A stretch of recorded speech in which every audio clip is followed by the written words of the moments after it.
We're back.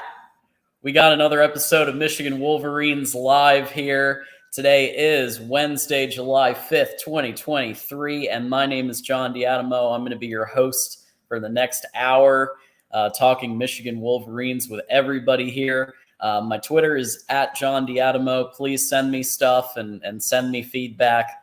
We love hearing it. Good, bad, ugly, happy, sad, whatever. Just DM me.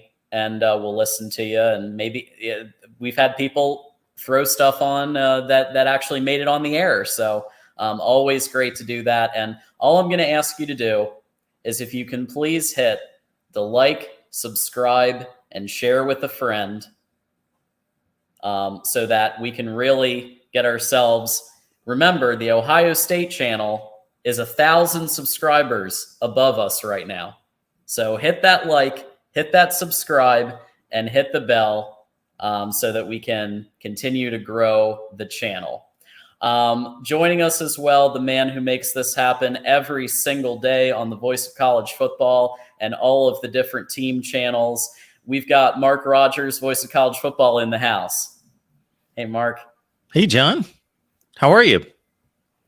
Good. We had some nice 4th of July. We the nearby grocery store, the Farmer Joe's, had Customer Appreciation Day, free hamburgers and free hot dogs. Not too shabby. That's what July 4th should be. Yes, hamburgers and hot dogs. And if you can get them for free, then that's a holiday. Yep, bounce castles for the kids and everything. It was good. And I was just going there to get potatoes. And then I'm coming out with my dinner. So I mean, this is great stuff. Did you have a good 4th? Had a good 4th. Did not run into any free meat. You say? Did not do that.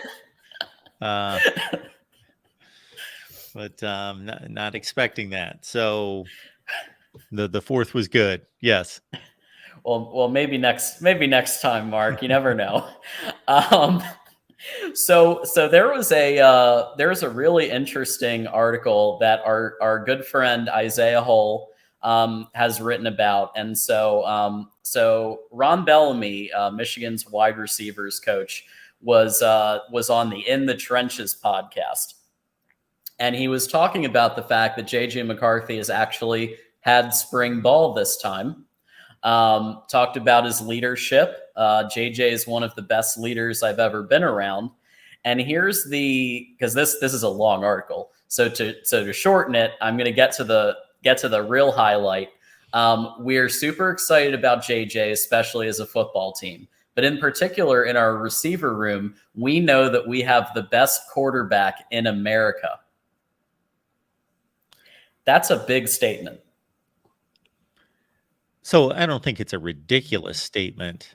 I don't see this as the Rutgers receivers coach is letting us know that Gavin Wimsatt is the best quarterback in the country. Right. So it's not ridiculous. He's certainly in the running. Yep. I don't believe he is at this point. I would rank and have ranked other quarterbacks ahead of him, but I would also expect any player or coach to vouch for and to stand by their player. If Ron Bellamy suddenly there was a change of situation and became the wide receiver coach at Notre Dame in the next 2 months, I would expect that he would state or believe that Sam Hartman is the best quarterback. Right. Right. Yeah, I think there might be a little bit of supporting your guy, supporting the player, but I don't believe that Ron Bellamy forgot about Caleb Williams. I think that there's an aspect of it that is supportive, but then, he is seeing things that we are not. All we saw was the spring game and maybe a few highlights here and there from practice that Michigan's put out on Twitter, et cetera, et cetera. But, to make a statement like that as the wide receivers coach in the Michigan program, it means that, at least for what I hope it means, is that Michigan's going to see quarterback play at another level, kind of going up a notch. So that's the goal. So I think it's an interesting statement. We're gonna have to watch it in real games. So not just it's easy to look good when you're facing Western Michigan, when you're facing Hawaii. JJ looked incredible in those games, but it was also against teams that don't really have much of a defense. Let's see how he is. So the first team that he's playing, the East Carolina Pirates. I actually heard an interview with a writer who covers East Carolina, and actually mentioned the defensive line of that team as being pretty good. And so Buckeye Mike said the same thing. I was talking with Buckeye Mike about this too, where don't completely put East Carolina in the same boat as UNLV and Bowling Green in terms of the pushover status. Maybe East Carolina is just a notch above those other two. So we might even get to see something in the first game. Well, yeah, they most definitely are. They are a mid-tier team in the American Conference. They took North Carolina State to the wire last season and probably should have won that game. And so East Carolina is a capable foe. That doesn't mean that the game cannot turn out to be 48-10. It could be, but also don't be surprised if it's 34-20 or something competitive in the second half, because they're certainly capable of playing that kind of game. It's true. And there were games against teams like Rutgers last year where it was pretty close, I believe, kind of close to being tied. And then in the second half, Michigan just completely pours it on. You could see something like that where East Carolina keeps it close, and then everybody who's watching the game live is live tweeting, what's going on? Why isn't Michigan just pummeling this team? Just take a breath, wait till the second half. If the second half is over and it's still a 3-point victory or loss, then that's when you might want to panic a little bit. But the first half can be, they might still be warming up. So as always, we want to recommend everybody check out our Patreon, check out our Discord where we talk college football all the time. You're just going to go to patreon.com/MarkRogersTV, and it's $5. Or you have the option of becoming a YouTube member. And you can also sign up for the YouTube membership and get access to emojis and things like that. And the key of both is that we're going to be doing exclusive content just for members in the next couple months. So if you want access to that, it's going to be good stuff. Sign up for at least one of them.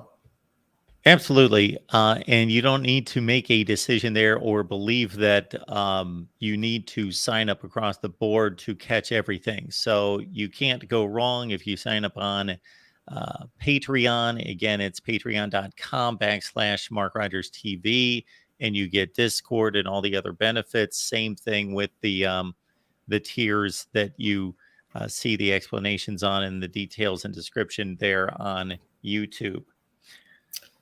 So East Carolina last season, I mentioned the North Carolina State game because I remember watching that game and believing that East Carolina outplayed at North Carolina State. They lost that game 21-20 as a 12-point underdog. Their most impressive games other than that would have been hanging with Tulane, who, of course, beat USC and won the Cotton Bowl and won Conference USA. And that was a 24-9 game on the road. They beat Memphis 47-45. They beat UCF by 3 touchdowns. BYU. They beat BYU by a field goal, and they narrowly lost to Cincinnati again. Luke Fickell, Cincinnati, another fringe top 25 team, 27-25. So they played a lot of close games against good teams. It's true. And this is something, yeah, like I said, I talked about this with Buckeye Mike because, before that, I was kind of like, well, we really, I was kind of almost buying what some people were saying about, okay, it's yet another season with a non-con that's not great. And that's the truth. But East Carolina has actually beaten some legitimate football teams and kept it close against some other legitimate football teams. So the writer seemed to think that in order for East Carolina to win, that Michigan would basically have to completely overlook the game, basically not show up, and East Carolina would have to play the game of their lives. But of course, he's going to maintain that there is a possibility. So maybe he was downplaying their chances, maybe not. But I thought it was interesting. So we got some recruiting news, and there's quite a bit of it actually. But just the other day, for those of you who were watching the Big Ten live show, it happened right as we were handing off, and I was taking over, and we actually had a Michigan commitment, and it's Elias Rudolph, who it both was from Ohio as well as Deerfield Beach, Florida, in the last year. And he's a real impact player. And when we were showing this film, there were even some Buckeyes and some non-Michigan fans who were commenting, this guy is fast, and at 205 pounds, he's probably going to have to bulk up a bit in order to be on, to really contend for a starting position. But from a speed perspective, he gets after the quarterback pretty impressively. He is extremely quick. And you can just see in the film here, he reminds me of a younger, like very, very fast, but not as bulky version of like an Aiden Hutchinson and Ojabo, where they just had that ability to get to the quarterback extremely quickly. And of course, I'm not saying that he's at that level, but I'm saying from what I see on film, that's what he reminds me of, that type of impact player. In terms of the numbers here, he was offered by the likes of Georgia, Ohio State, Penn State, Miami, Kentucky, and Pitt. Georgia knows a thing or two about defense, I think, and so getting an offer from Georgia is pretty impressive. I believe it was 24 total offers, and he's the number 23 edge in the country, so that's not terrible. Actually, just fix this real quick because he is not 44th overall, but he's 44th in the state of Florida. There we go. So in terms of your impression, just looking at the film here and looking at his ability to get to the quarterback, what do you think about Rudolph in this pickup for Michigan? Well, I think the ranking in the offer sheet tell us what we need to know about the schools that are valuing Rudolph and would like to have him as part of their program. Nothing really stands out in regards to his stat sheet. I'm looking at it right now from his junior season, which includes now the stats in high school football aren't much to go on for a number of reasons. Number one, you don't know the level of competition unless you're familiar with that area, familiar with the brand of football that they play and that particular league and so forth. So that's all speculation looking at stats. But hey, they are the stats that these players deliver. And they've only got 2 games of stats here. So that's the other thing. Typically on Max Preps, they'll have the full season stats. But here, 2 games. I'm assuming he didn't get hurt and miss the rest of the season. They probably just were able to get 2 games worth of stats. So in light of 2 games, I guess these stats are pretty impressive because he had 3 sacks in 2 games. He had 4 tackles for loss in 2 games. So we can't take, again, much from that with 10 total tackles in 2 games. Now, watching this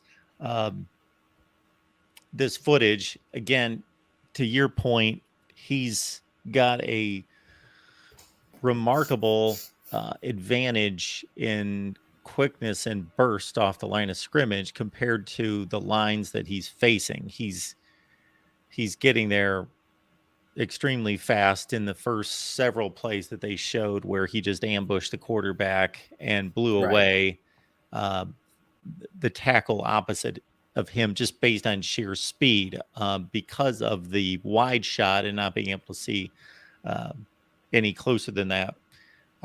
I didn't pick up any type of technique moves that he was using, but just sheer blowing past the offensive line. Yeah. But that's I think the speed is the key that's notable there. Right. And I'm sure he knows his technique and that, Jesse Minner and company will definitely teach him the way of the Wolverine when it comes to that. Jason says he has good speed, but not great. I think he has, I actually, based on this footage, I think he has great speed, but not elite. I think it's enough, but what he has to do is bulk up. At 205, there's no way he's going to be a starter. So I think he's going to have to bulk up, but I think he'll be a really interesting option through the years, 2025, 2026. I think he's going to be an impact player. His top three were Michigan, Miami, and Pitt, which Miami makes total complete sense being from Deerfield Beach, Florida. Pitt, maybe because he used to be at Ohio. He used to live in Ohio. Maybe that's the connection that he had for a while, but I think it's a notable, an interesting top three. But to get offers from Georgia and Ohio State and Penn State, Miami, these are programs that you can't get an offer from if you're bad. I think he's it's just a question of how big of a impact player he's going to be. Yeah, there's just way too many offers to ignore. If there was just one of those type schools that jumped out, that would be one thing. But Clemson's there. Clemson knows defensive line play as well as anyone. Of course, Georgia, Ohio State, Texas A&M, Penn State. Kentucky has sent a lot of players to the NFL on the defensive side in the front seven in the last 5 years under Mark Stoops. Florida State.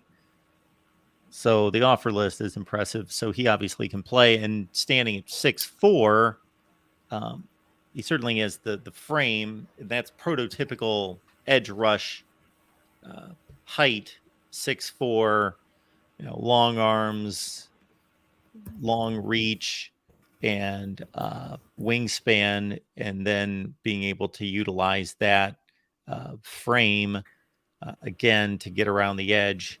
And then also at 6'4", you got to think 205 can be expanded fairly easily to 230. Yeah, and that's what some of the commentators that I've been hearing were saying. He should be able to fill out pretty easily. And this does put Michigan, currently Michigan is fourth right now. So it looks like Michigan is in a real battle with Florida right now in terms of third place. They're down by about a point. Of course, Ohio State catapulting, and we'll be talking about that in a second. But before we do, we want to recommend that everybody check out Voice of College Football merch store, right? Summer's here, and there is something for everybody at the Voice of College Football merch store. You got yourself Voice of College Football swimming trunks. You got tumblers. You've got T-shirts. You've got, you name it. It's there. And really something for the whole family, friends. Just deck everybody out in Voice of College Football gear.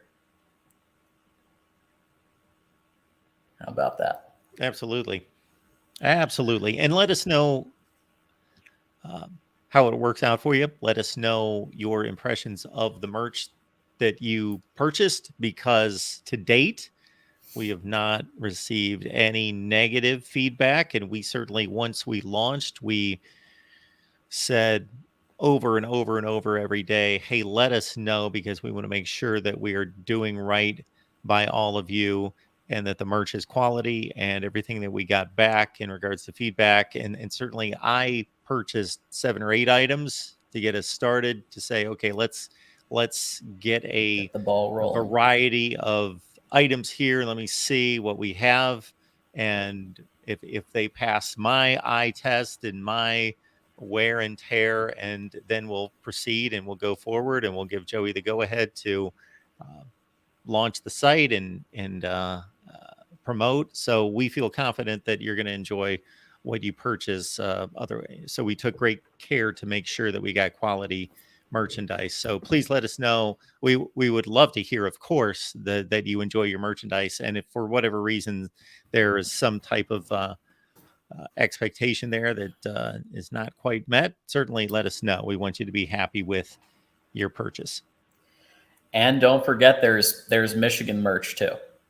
So you go to the Michigan section, get yourself whether it's a beer glass or whether it's a shirt or whatever the case may be. There's now Michigan football, the voice of college football stuff, in addition to the main stuff. Michigan fans should, if nothing else, give me credit for having Michigan merch and not Ohio State merch. That is something right there. Thank you, Randy. So we got a Damn Beast Media here. Always appreciate the support. Thank you very much for the congratulations. And this is somebody, like we said, that Georgia was interested in. So that's, that means something for sure. Not so fast as the great Coach Corso likes to say. So we did have a very great pickup, but there also has been a few notable defeats in recent days, in recent weeks. Most notably, Justin Scott, who I thought was actually probably more likely to go to Notre Dame. I think as of this time last week, that was my thought of where he was probably going to go, was Notre Dame. And I based part of that on all of our Notre Dame fans that like to comment on things and say, we didn't need that recruit because we're going to get Justin Scott. And maybe I let that sway me a bit. But it was pretty even with them in Michigan, at least from what I saw. Miami snuck in there with the crystal ball as well. But to go to Ohio State, and Justin Scott actually said that it was the plan that they put together for him, and the resume of the defensive line coach that were kind of key factors in that decision. So I'm going to take him at his word that the resume was a part of that. No one can deny that Ohio State's defensive line is I think they're going to be a top 10 unit in the country. I mean, they have questions in a lot of areas, but I think at D-line they're probably pretty strong. So maybe he thinks he's gonna learn a lot, and that was kind of a key reason. But I have to wonder, is NIL a factor here? And I look at the Knicks deal. Jalen Rashada I saw the deal that The Athletic had put out there for him, the $13 million Florida deal that collective had put together, where the only stipulation was he had to live in Gainesville. That was the stipulation. So they kind of swerved around the NCAA regulation a little bit with that. So I just wonder, is NIL a factor in any of these moves, whether it's Scott, whether it's some of these Florida moves that have been made in recent days? What's kind of your thought kind of watching this here? Well, I'm going to hit on the first point concerning Ohio State defensive line coach Larry Johnson. He's been at Ohio State since 2014. Mm-hmm. And despite the recent entry into the NFL on the edge from David Ajabo and Aiden Hutchinson, of course, this last NFL draft was what Mozzie Smith, Mike Morris, one player inside, one player outside, and before that, Rashawn Gary and others. So Michigan has certainly had a strong defensive line play in terms of top end guys that Larry Johnson has worked with. Joey Bosa, Nick Bosa, Draymond Jones, Chase Young, and he's got a few in the pipeline with JT Tuimoloau and right. Jack Sawyer. Zach Harrison just went to the NFL draft, and I'm probably missing a few. I know that I'm missing more than a few. So that could be a consideration. That's exactly what he cited. We have to believe the player in terms of what they're reviewing and what is their priority list. And so he mentioned that they had a plan for him. Now, in terms of NIL, when a fan base who is spurned brings up NIL, the thing that I will say is NIL a factor? Well, yes, NIL is a factor. NIL, I believe, is a factor to some extent for all of these commitments. Especially, we're talking about top players. We are not talking about players that are making decisions to go to Georgia Southern or Rice. We're talking about the top of the line of the players. So the question is kind of the underlying question in any type of NIL comment made, I believe, by most of these people would be, was NIL used in a less than ethical way? Not was it used or were there NIL opportunities? There better be NIL opportunities, and no school should be ashamed or embarrassed of that being a factor, even though they don't want to talk about that. They don't want that to be the narrative that's out there, because they would rather have the school, the team, the relationships, the coach, the hope and optimism toward winning championships to be the reason that's reported. But is NIL a factor? Yes, I would think so. That doesn't mean that's a bad mark or a black mark on Ohio State. So I'm looking at some of the Ohio State NIL collectives, and I see the Foundation, I see Cohesion Foundation. Looks like there's a few here. And remember that the Jalen Rashada, it was not with Florida, it was with the Gator Collective. And so I'm curious, for those who are in the media and doing this digging and doing this reporting, if there is movement and it's partially based on NIL, it wouldn't probably be coming from Ohio State directly. It would be coming from one of the collectives. Sure. So in terms of this backlash, and I know nothing about this because it's just not something that I spend my time looking at, is this just a fan base that lost a player, then pointing at their chief rival saying NIL, NIL, NIL? Or is there something out there that is of substance that leads us to believe that there was some unsavory moves made? I've not heard that or seen that. Reportedly, folks beyond the family are also involved in Scott's recruitment. So are we talking like mentors? I mean, that can always be an impact too. So if he has mentors that are leaning Buckeye, then that can absolutely be a factor in recruitment. So yeah, this is not Randy. A school that's not used to recruiting and signing the best players. Like this was not, he's from Chicago, Illinois. This is not Northwestern or Illinois jumping out of nowhere and grabbing arguably the best defensive lineman in the country. Right. It's not like a Jackson State situation. If you remember back when Dion got the best player, highest recruited, ranked player in the entire country.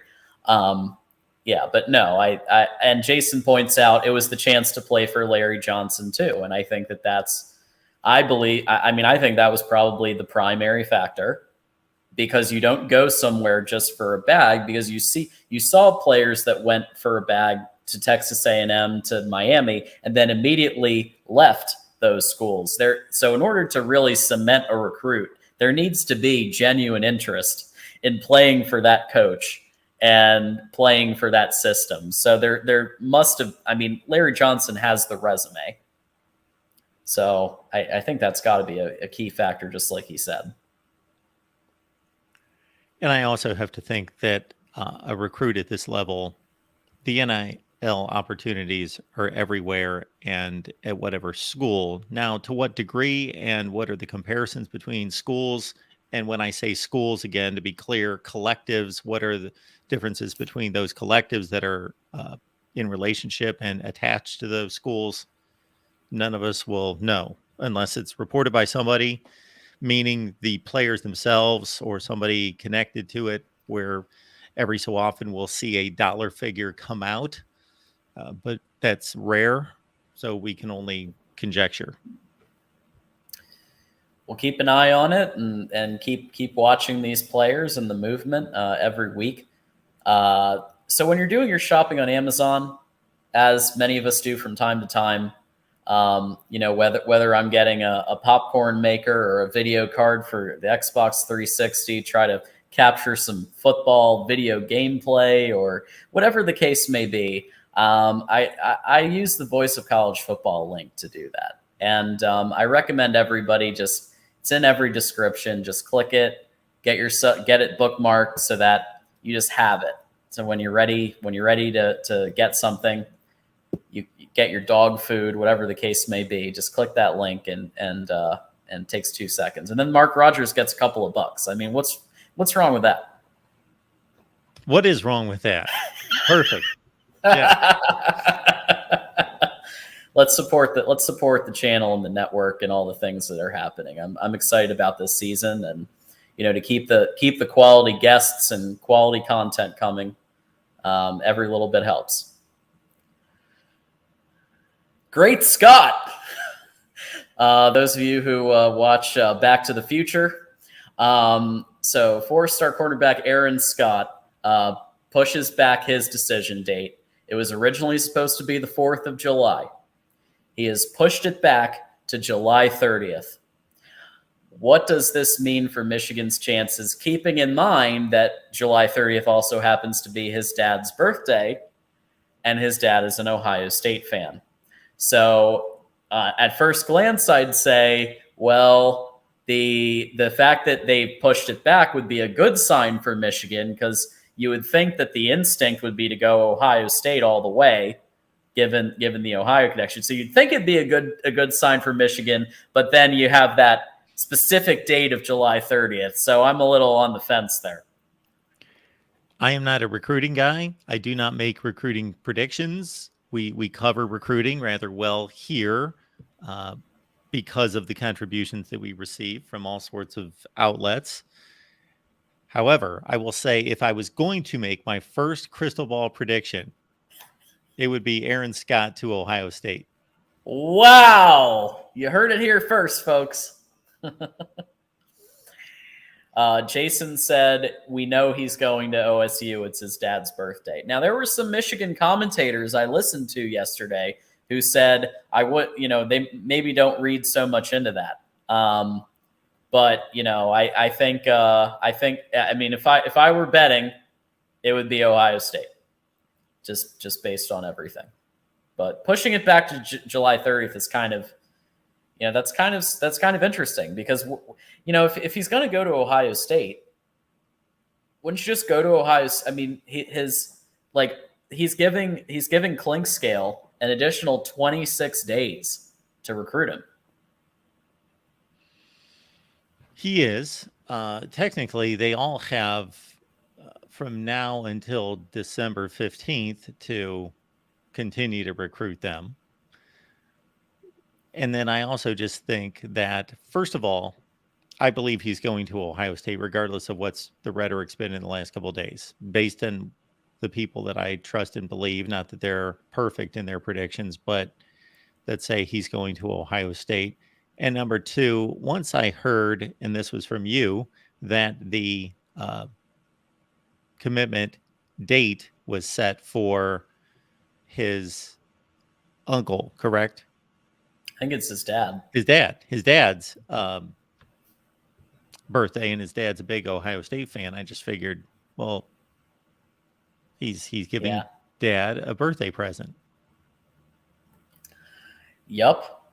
So it would be a really surprising move to pick Michigan. But he apparently enjoyed his official visit a lot on, I believe it was the 9th. And so I don't know. I think I wouldn't be completely flummoxed if he picked Michigan, but I am expecting an Ohio State commit. I'm intrigued by the temperature in the room, meaning our little chat room right here, not just what I'm looking at right this second, but day after day after day, whether they're in the actual Michigan show or in the Big Ten live show or otherwise. Sure. Because Michigan's still having an outstanding recruiting class and recruiting cycle. Absolutely. But the Michigan fan base was extremely giddy about 2 months ago. And now that optimism and that giddiness seems to have tempered quite a bit, not just based on Michigan's misses, but more so, I'm guessing, Ohio State's wins. Yeah, I think that Ohio State jumping up where it was neck and neck, jumping up now to 4 or 5 star players, that might have calmed things down a bit. But folks, fret not, because if Michigan does what it's expecting to do, and Michigan actually does the unthinkable and wins a title, then recruiting will follow. Look at Georgia. Georgia wasn't always at the top. It was Alabama. Well, guess what? Georgia's at the top for 2024 because they've won now 2 national titles. Obviously, Michigan's a different school than Georgia and Alabama as well. But I think when success happens, Michigan was also way worse than number 4 last year, right? Being at number 4, and even if Michigan finishes top 10, that's a much better that is a better performance than last year. So success equals recruits, and with NIL being shored up now with the Empower initiative, I predict it will continue to happen where things will improve. So that leads us to a topic that received a little controversy the other day when we were talking about chances of winning a national championship. And I think if you're looking at it from I try to take my Michigan hat off and look at it as balanced as I can, which can be difficult sometimes. But I think we can all agree that Georgia is somewhere in the in the 30s and the 40s. They're at number 1. And I don't think anybody would argue with that based on their historical performance and what I saw Carson Beck do in the spring game.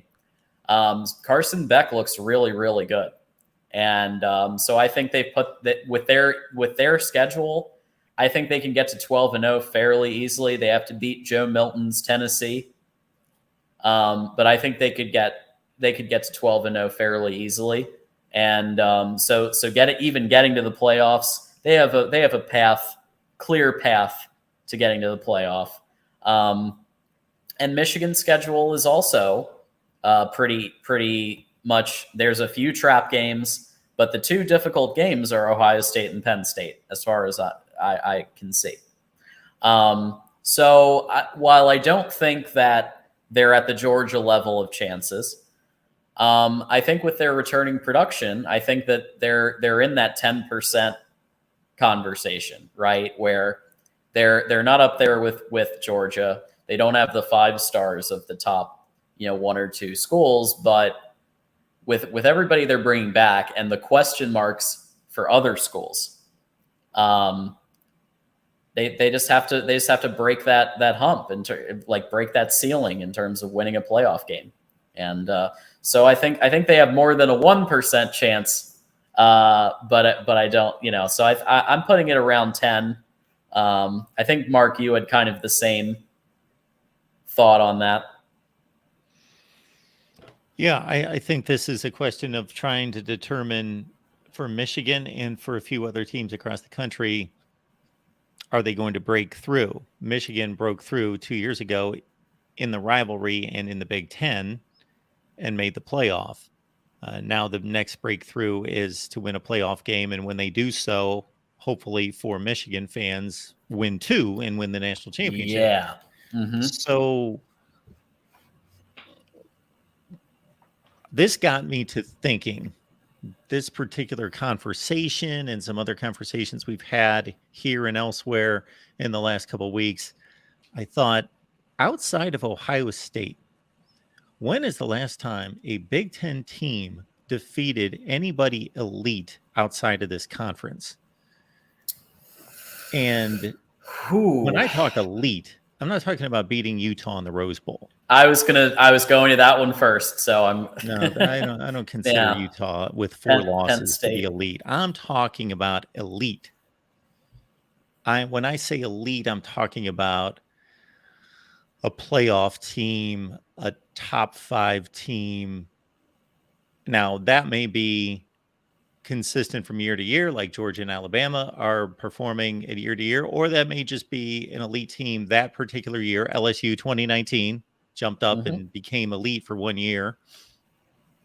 Ultra talented every other year with plenty of NFL players, but not producing elite performances and results on the field. And I got to tell you,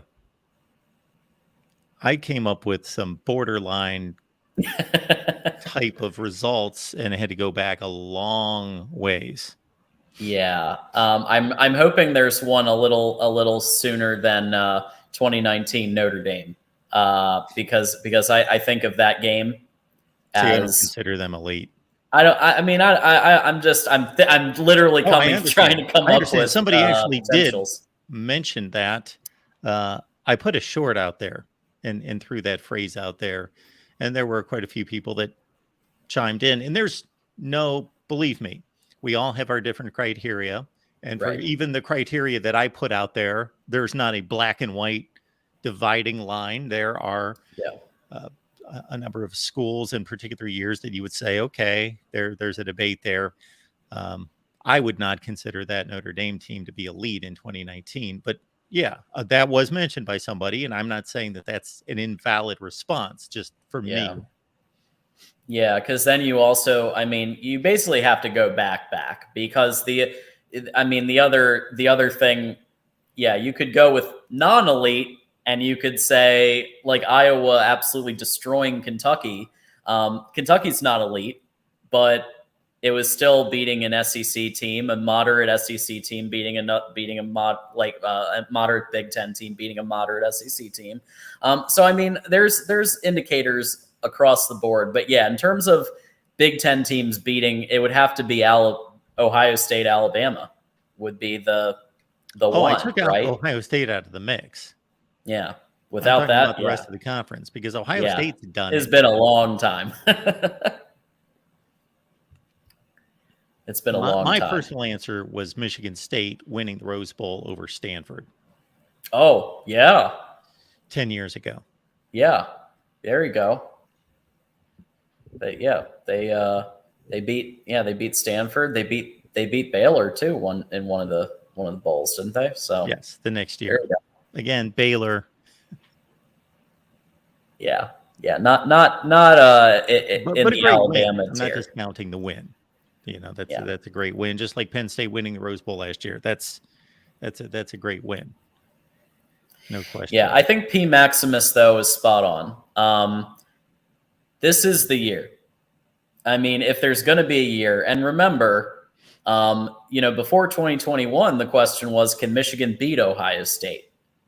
Well, Michigan has answered that 2 consecutive years. That was a ceiling that they had to shatter first, just to get to that point.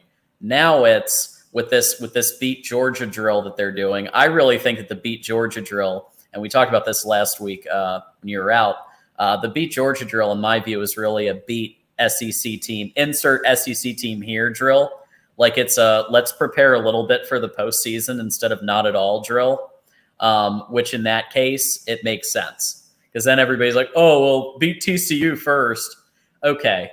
But the reality is if Michigan does do what they're hoping to do, Georgia's probably going to be the final boss, or Alabama, most likely.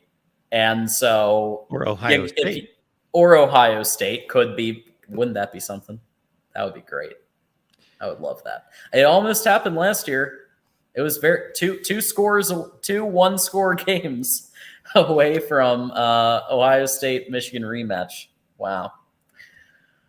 Imagine the collective head explosions on that one.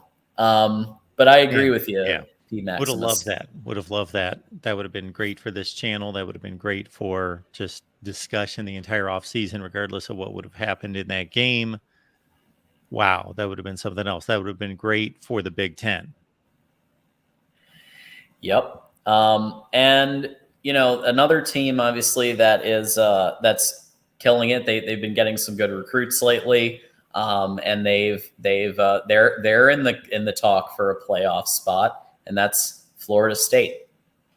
And Mark talks Florida State every week at right after this show at 6 p.m. Eastern. And I actually put the link right in the chat, so that way, no excuses. You head over there, even if you have to go do something. At the very least, hit that like button over there, and give them a running start, so that when Mark is talking with the Spearatics and those guys, that you got a running start there. John, thanks so much for hosting. I appreciate it. Everybody else, we will see you in a few minutes over on the Florida State channel. And otherwise, we will be back next week and bring some friends with you. Bring some friends, and thanks a lot. And as always, go blue.